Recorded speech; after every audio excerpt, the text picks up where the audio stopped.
Well, I certainly wouldn't buy, personally. From the top to the bottom, I think you can expect that commercial real estate will drop about 75%, and some locations will vary. Some will be 80, some will be 60. And the major problem is that the banks don't want to lend money, even if it means taking buildings back. And they have made loans previously that were interest-only loans. The loans are in good stead. They've been paid, and there's nothing wrong with the loans. But people who own buildings are being told that even though you're a good borrower, we don't have the money to roll that loan, and we're going to have to take the property back. That's going on. That is a fact. And the rental of properties, I have a piece from New York City today, which I'm putting in for tomorrow's International Forecaster, and it says that occupancy keeps on dropping, rents are dropping, and the repossessions or defaults, foreclosures, whatever you want to call them, are accelerating. And unless you can buy a building for 25 or 30% of what it sold for, let's say 3 years ago, then you don't do it. There are private real estate firms out there that are buyers, but that's their criteria. And so they're buying prime properties at a 75% discount to the top price. And if you want to take that risk like other professionals are, that's okay. It's your money. But I don't expect a recovery for years. Bob, but I'm not going to be able to buy them that cheap, unfortunately. But maybe soon. My other question is, Bob, I was fortunate enough to buy about $30,000 worth of gold back when it was between $290 and $315. Gold's going to skyrocket, but my question is, would it be a good idea or no? I'm looking at Brazil, and I was thinking about, well, maybe I can dump some money over into the real, as they seem to be chugging along pretty well. And if our dollar tanks, which will probably be within the next 18 months or so, my thinking is that Brazil, being as self-sufficient as they are, that wouldn't be a bad play down there. Well, first of all, why sell a gold or silver-related asset when you're in the biggest bull market in history? It's been going for 10 years. It'll go another 5 or 10 years. Why would you want to be in a currency, any currency, that is depreciating every day against gold?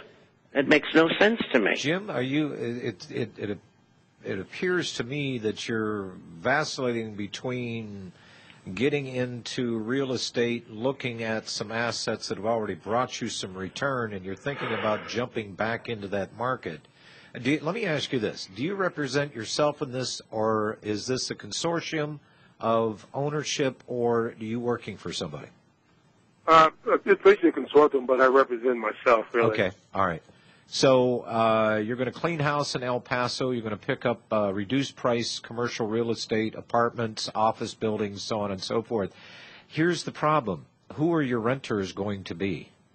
See, therein lies the problem, correct? Yeah. And yeah, probably Mexican troops. And incidentally, if you've ever seen the Mexican army, it's something to behold. Yeah, because oh yeah, we're right here on the border, so I go over probably twice a week, even with the crazy stuff going over there now. But, they're at the borders now when you go in. So yeah, I just came through there. It was very fascinating going through the checkpoints, and then coming through El Paso. I mean, it's just literally a stone's throw over to Mexico. But yeah, that's an important thing to remember. The plan is good, but the timing is off. Hang on to your assets and look out for yourself personally. Keep that personal aspect and your personal wealth out of the mix. If you're going to do business in this climate, which is a real Vegas crapshoot in my estimation, don't expose yourself and hang on to what you have, because it's only going to increase in value. And excellent, John. Appreciate it. Okay.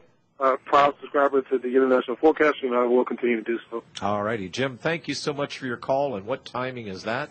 We've got break coming up. 800-313-9443. When we get back, Ken in Texas, I know you're going to be talking to me about something that is not related to anything we've talked about in the last hour and a half, but that's why I enjoy your phone calls so much. When we get back out of the break, I'm going to play a very short clip, about 1 minute and 40 seconds, on a little go-around between Ben Stein and Ron Paul. This was on the Larry King Show. You got to love these guys. Lawrence Harvey Ziegler is his real name, not Larry King. Zeiger. What'd I say? You know, my door's open, so when you're talking, they're hearing. I'm hearing. They're not hearing. You're not hearing me. You talking to me. You're not coming across the speaker. So it's my imagination again. Thank you, Mr. Producer. At any rate, we've got Ron Paul on one side. We've got Ron Paul on one side and Ben Stein on the other, and Sheila Jackson Brown stuck in the middle. Now, you got to hear this exchange because and Ben Stein, supposed to be a Republican and a conservative, pulls the R card, the race card, on Ron Paul. And I've never seen Ron Paul so animated in my life and demanding an apology. At any rate, here's the clip. It's wonderful theater, folks. Come on, Larry, speak to me. Zeiger. Ron Paul, you want to respond first to the Congresswoman? Yes, I do. Yeah, I do. The one thing that is missing here is never asking the question, what is the motive? Mutula Magala, you know, he said why he was, he did it. He said it because we bombed Yemen 2 weeks ago. That was his motive. Osama bin Laden said that he has a plan for America. First, he wants to bog us down in the Middle East in a no-win war. He wants to bankrupt this country, demoralize us, as well as have us do things that motivate people to join his radical movement. It seems like we have fallen into his trap, and if we only, you know, why is it off base? Today, when the gentleman indicated that he did it because of the bombing, you know what the administration said? They dismissed it. It can't possibly be so. If you dismiss motivations for why they hate us, we can never resolve this. There's hate on both sides, but you have to ask the question, why do they hate? And they usually come up with a reason, and we're foolish not to take that into consideration. Ben? Well, I've never heard anything quite like that in my whole life. What he's saying basically is we are doing something wrong by defending ourselves. Look, if these terrorists are trying to kill the government of Yemen, we've got to help defend them. They're our friends. We can't just let Al-Qaeda run wild if we try to stop them. That's not sufficient provocation. Why should we stop them? Why? Because they're terrorists and murderers, and they're very anti-American. Why should terrorists? we stop terrorists and murderers? Surely, Larry, Congressman, what do you think they're terrorists? They're terrorists and murderers because they're psychos. They're terrorists and murderers. They're terrorists because we're occupiers. No, we're not occupiers. That's the same anti-Semitic argument we've heard over and over again. No, that's the same anti-Semitic argument we've heard over and over and over again. Look, Larry, one at a time, guys. It's not a vicious attack. Larry, I'd like to respond to some of these points. All right, let's go back to Sheila. We don't need to get into that. That You is don't even need to get terrible. into that. This guy was walking. I think I can referee. This guy was walking. You discredit yourself. I think I can referee between the congressman and Ben. Look at this. This Two Republicans going at it. This is fascinating. Dan, With a you're Democratic embarrassed. liberal in the middle looking aghast. I can referee between the two of them. Ben Stein, I look for Ben Stein to jump ship and go to the Democratic side because, well, just like, what was his name, Senator Arlen Specter did in Pennsylvania. I mean, everybody knew the guy wasn't a Republican, not a true conservative. I just found that rather fascinating. At any rate, let's throw Ken in Texas into the mix, gentlemen. Hello, Ken. Hi. Hello to Bob and Robbie, too, and I want to say it's a great network and a great program. Many thanks for both of those. Uh-oh, this is not the Ken I thought it was. Go ahead, Ken. All right. I've got three questions here. Two of them do actually have something to do with what you've been talking about. The first one, I want to find out what's wrong with my thinking here. When investing in mining stocks, I thought of diversifying by purchasing Van Eyck's Market Vectors Gold Miners ETF. I think it's known as GDX in the New York Stock Exchange, because they hold stocks in all the world's leading gold and silver miners. I think a mix of 33 small, mid, and large cap companies. But, as always, I want to check out and see what would be wrong with that.